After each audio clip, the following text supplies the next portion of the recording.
আসসালামু আলাইকুম। সংবাদে আপনাদের সবাইকে স্বাগত জানাচ্ছি। আমি ফিরোজ তোহা। শুরুতেই আরবে কেবলস সংবাদ শিরোনাম। বাংলাদেশের সর্বশেষ গুরুত্বপূর্ণ আপডেট সংবাদে আপনাকে স্বাগত। শুরুতেই সংবাদ শিরোনাম, পরে বিস্তারিত। প্রথমেই জানাবো আমাদের হাতে থাকা সর্বশেষ গুরুত্বপূর্ণ সবথেকে তাজা আপডেট সংবাদ। বগুড়ায় বিএনপির যুবদল নেতার ইয়াবা সেবনের ভিডিও ভাইরাল। সারা দেশ জুড়ে মাদক, রাহাজানি, সন্ত্রাসী, মানুষ হত্যা এমন কোনো অপরাধ নেই যা এই বিএনপির নেতাকর্মীরা করছে না। বগুড়ার ধুনট উপজেলায় ভান্ডারবাড়ি ইউনিয়ন যুবদলের আহ্বায়ক জহুরুল ইসলাম সাগরের ইয়াবা সেবনের একটি ভিডিও সামাজিক যোগাযোগ মাধ্যম ফেসবুকে ছড়িয়ে পড়েছে। এরপর জানাবো ঘর থেকে প্রবাসীর স্ত্রীর হাত পা বাঁধা মরদেহ উদ্ধার। ফেনীর ফুলগাজীর আমজাদ এলাকা থেকে কাজল আক্তার ৩০ নামের এক গৃহবধূর হাত পা এবং মুখে টেপ পেঁচানো মরদেহ উদ্ধার করেছে পুলিশ আজ। এই ঘটনায় ইউনিয়নের দক্ষিণ তালবাড়িয়া গ্রামের ইসমাইল মাস্টারের বাড়ির বসত ঘর থেকে তার মরদেহ উদ্ধার করা হয়েছে। তার স্বামী কুয়েত প্রবাসী। ঘরে রাতের বেলা টিন কেটে ওই মহিলার সঙ্গে শারীরিক সম্পর্ক করে তারপর তাকে হত্যা করে গেছে দুর্বৃত্তরা। এদিকে প্রধানমন্ত্রী সফরে দ্বিপক্ষীয় সহযোগিতার নতুন দিগন্ত উন্মোচিত হয়েছে বললেন মির্জা ফখরুল। স্থানীয় সরকার ও পল্লী উন্নয়ন সমবায় মন্ত্রী মির্জা ফখরুল ইসলাম আলমগীর বলেছেন যে প্রধানমন্ত্রী তারেক রহমানের সাম্প্রতিক মালয়েশিয়া এবং চীন সফরের মাধ্যমে দুই দেশের সঙ্গে পারস্পরিক মর্যাদা এবং স্বার্থের ভিত্তিতে দ্বিপক্ষীয় সহযোগিতার নতুন দিগন্ত উন্মোচিত হয়েছে। জানাবো চাঁদপুর জুড়ে লোডশেডিং, শহরের চেয়ে বেশি দুর্ভোগ গ্রাম অঞ্চলে। তীব্র গরমের সঙ্গে ঘন ঘন লোডশেডিংয়ে চাঁদপুর জুড়ে জনদুর্ভোগ দেখা দিয়েছে। বিশেষ করে শহরের তুলনায় গ্রাম অঞ্চলে দীর্ঘ সময় বিদ্যুৎ না থাকায় সাধারণ মানুষ স্বাভাবিকভাবে জীবনযাত্রা ও দৈনন্দিন কর্মকাণ্ড মারাত্মকভাবে বিঘ্নিত হচ্ছে। বিএনপি ক্ষমতা আসার পর থেকে তারা দেশজুড়ে বিদ্যুৎ দিতে ব্যর্থ হচ্ছে। এবং সর্বশেষ জানাবো প্রধানমন্ত্রীর বার্ষিক প্রতিবেদন ঘিরে জর্জিয়ার পার্লামেন্টে হাতাহাতি। জর্জিয়ার পার্লামেন্টে প্রধানমন্ত্রী ইরাকলি কোবাখিজদের বার্ষিক সরকারি প্রতিবেদন উপস্থাপনের পর প্রশ্নোত্তর পর্বে তীব্র উত্তেজনা সৃষ্টি হয়। এক পর্যায়ে তা হাতাহাতিতে রূপ নিলে পার্লামেন্টের কার্যক্রম স্থগিত হয়ে পড়ে। এই ঘটনায় বসন্তকালীন অধিবেশন শেষে পূর্ণাঙ্গ বৈঠকে এই ঘটনা ঘটে। প্রিয় দর্শক, এতক্ষণ শুনছিলেন সংবাদ শিরোনাম, এবারে বিস্তারিত। তবে তার আগে বন্ধুরা অনুরোধ থাকবে এই সংবাদটিতে একটি লাইক দিন। এই চ্যানেলে আপনি নতুন হয়ে থাকলে আমাদের সংবাদটি দেখতে দেখতে চ্যানেলটি সাবস্ক্রাইব করে রাখুন। কমেন্ট করে বন্ধুরা আপনার মূল্যবান মতামত জানিয়ে দিন আপনি বিশ্বের কোন দেশ থেকে বা বাংলাদেশের কোন স্থান থেকে আমাদের সংবাদটি দেখছেন এবং শুনছেন। আর বন্ধুরা সংবাদটি আপনার সোশ্যাল মিডিয়া ফেসবুকে শেয়ার করে বন্ধুদের মাঝেও ছড়িয়ে দিন। গাজা যুদ্ধে আপনি যদি নিরীহ ফিলিস্তিনিদের ভালোবেসে থাকেন বন্ধুরা কমেন্টে ইয়েস লিখে পুরো বিশ্ববাসীকে আমাদের এই তাজা আপডেটটি দেখার সুযোগ করে দিন। এবারে বিস্তারিত।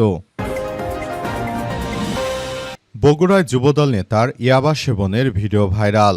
বগুড়ার ধুনট উপজেলায় ভান্ডারিয়া ইউনিয়ন যুবদলের আহ্বায়ক জহুরুল ইসলাম সাগরের ইয়াবা সেবনের একটি ভিডিও সামাজিক যোগাযোগ মাধ্যম ফেসবুকে ছড়িয়ে পড়েছে।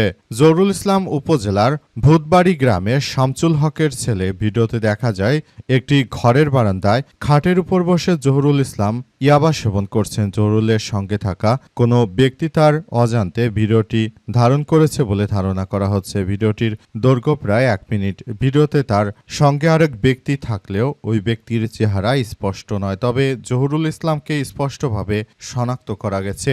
স্থানীয় সূত্র থেকে জানা যায় যে জহুরুলের বিরুদ্ধে আগে থেকে মাদক সেবন ও বিক্রির অভিযোগ থাকলেও তা নিয়ে কেউ মুখ খুলতে সাহস করে না। তবে মাদক সেবনের ভিডিও প্রকাশ করার পর এলাকা জুড়ে সমালোচনা চলছে। ভিডিওতে ছড়িয়ে পড়লে স্থানীয় বাসিন্দা ও নেতাকর্মীদের মধ্যে মিশ্র প্রতিক্রিয়া দেখা দিয়েছে। মূলত সারা দেশ জুড়ে বিএনপির এই চাঁদাবাজ সন্ত্রাসীরা তারা ইয়াবা সেবনের সঙ্গেও এই বিএনপির নেতাকর্মীরাই জড়িত। তারা মূলত দেশ জুড়ে যেসব অশান্তির সৃষ্টি করেছে সেসব অশান্তি আমাদের সবার মনে খুবই দাগ কেটে যাচ্ছে।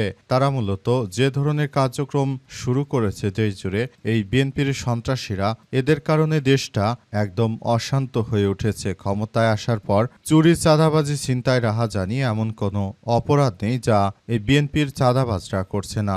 এদের চাঁদাবাজদের কারণে মূলত দেশ জুড়ে এক অনাকাঙ্ক্ষিত ঘটনা সম্মুখীন হতে হয়েছে এবং বিষয়গুলো সবার জন্য খুবই মারাত্মক আকার ধারণ করেছে বলে উল্লেখ করা হয়েছে। ঘর থেকে প্রবাসীর স্ত্রীর হাত পা বাঁধা মরদেহ উদ্ধার।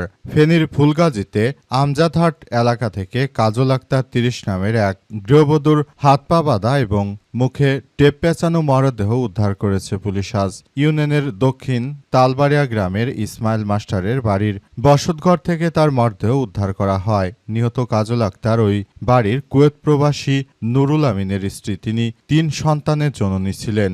স্থানীয় সূত্র থেকে জানা গেছে যে দিবাগত রাতে দুর্বৃত্তরা ঘরের চালের টিন কেটে ভেতরে প্রবেশ করে তাকে হত্যা করেছে। নিহতের হাত পা এবং মুখে টেপ পেঁচানো ছিল। ঘটনার সময় ঘরে তার ৩ বছর বয়সী সন্তান ছিল। অন্য ২ সন্তান স্থানীয় একটি হাফেজিয়া মাদ্রাসায় অবস্থান করছিলেন। সকালে ঘরের চালের টিন কাটা দেখে প্রশাসনকে জানালে পুলিশ এসে মরদেহ উদ্ধার করে। নিহতের স্বজনদের দাবি ঘটনাটি রহস্যজনক। তারা দ্রুত ঘটনার প্রকৃত রহস্য উদ্ঘাটন এবং জড়িতদের শনাক্ত করে আইনের আওতায় আনার দাবি জানান। ফুলগাজী থানার ভারপ্রাপ্ত কর্মকর্তা ওসি এস.এম. মিজানুর রহমান বলেছেন, বসত ঘর থেকে তার মরদেহ উদ্ধার করা হয়েছে। ঘরের আলামত দেখে প্রাথমিকভাবে এটি চুরি বা ডাকাতির ঘটনা বলে মনে হচ্ছে না। ধারণা করা হচ্ছে তাকে সেই ঘরে টিন কেটে হয়তোবা তার সঙ্গে জোর জবরদস্তি শারীরিক সম্পর্ক করে তারপর হত্যা করে চলে গেছে দুর্বৃত্তরা। প্রধানমন্ত্রীর সফরে দ্বিপক্ষীয় সহযোগিতার নতুন দিগন্ত উন্মোচিত হয়েছে বললেন মির্জা ফখরুল। স্থানীয় সরকার পল্লী উন্নয়ন সমবায়মন্ত্রী মির্জা ফখরুল দাবি করেছেন যে বিএনপি সরকার যেহেতু চায়না গিয়েছিল, সেখানে আসলে যে ধরনের কার্যক্রম আসলে শুরু হয়েছিল সেটি কোনোভাবেই গ্রহণযোগ্য নয়। বিষয়গুলো সবাইকে ভাবিয়ে তুলেছে। বিষয়টা সবার জন্য খুবই গুরুত্বপূর্ণ একটি বিষয় হিসেবে আবির্ভূত হয়েছে, কারণ এই মুহূর্তে যে ধরনের কার্যক্রম শুরু হয়েছে সেটি সবাইকে খুবই গুরুত্বপূর্ণ একটি বিষয় সামনে এসেছে। এটি সবাইকে খুব বেশি আশাহত করেছে।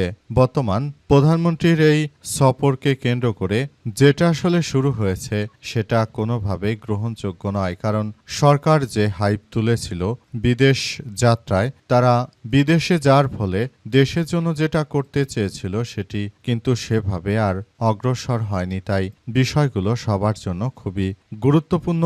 এই বিষয়গুলো খুবই দায়িত্বশীলভাবে কার্যক্রম চালালেও বিএনপি জনগণের জন্য তেমন কিছু দেখাতে পারেনি। চাঁদপুর জুড়ে লোডশেডিং, শহরের চেয়ে বেশি দুর্ভোগ গ্রাম অঞ্চলে। শুধু চাঁদপুর নয়, সারা দেশ জুড়েই এমন লোডশেডিং হচ্ছে। বিশেষ করে বিএনপির সরকার ক্ষমতা আসার পর থেকেই তারা বাংলাদেশের প্রতিটি জায়গায় বিদ্যুৎ দিতে পারছে না। বিদ্যুৎ না দেওয়ার কারণে মূলত দেশের মানুষ এখন বিএনপির উপর অতিষ্ঠ হয়ে পড়েছে। বিএনপির নেতৃত্ববৃন্দের সরকার ২০০৬ সালেও যখন ক্ষমতায় এসেছিল তখন কিন্তু তারা বিদ্যুৎ দিতে পারেনি। এভাবে বর্তমান সময় তারা ক্ষমতা আসার পর তারা বিদ্যুৎ দিতে পারছে না। সারা দেশব্যাপী চলছে তীব্র লোডশেডিং। লোডশেডিংয়ের পরিমাণ এতটাই বৃদ্ধি পেয়েছে যে সারা দেশের সাধারণ মানুষ বিষয়গুলোকে খুবই গুরুত্ব সহকারে দেখছে। তারা বলাবলি করতে শুরু করেছে যে এই ধরনের লোডশেডিং আসলে বাংলাদেশের জন্য প্রাপ্য, কারণ বাংলাদেশে এর আগে এতটা লোডশেডিং হয়নি, যেহেতু সবাই স্বতঃস্ফূর্তভাবে বিএনপি সরকারকে ক্ষমতায় এনেছে। সুতরাং লোডশেডিং সবারই পোহাতে হবে, এটি স্বাভাবিক প্রক্রিয়া। মূলত লোডশেডিংগুলো কোনো কারণবশতই হচ্ছে। সারা পৃথিবীতে এখন যুদ্ধ বন্ধ হয়ে গেছে। এখন আর মধ্যপ্রাচ্যে হরমুজ প্রণালীতে সমস্যা নেই। দেশে তারা ক্ষমতায় এসেছে, কোনো নতুন বিদ্যুৎ প্ল্যান্টও তৈরি করতে পারেনি। বিগত সরকারের সময় সমস্ত প্রযুক্তি বা সবকিছু ব্যবহার করা সত্ত্বেও তারা এখন যথাযথভাবে বিদ্যুতের সরবরাহ করতে পারছে না।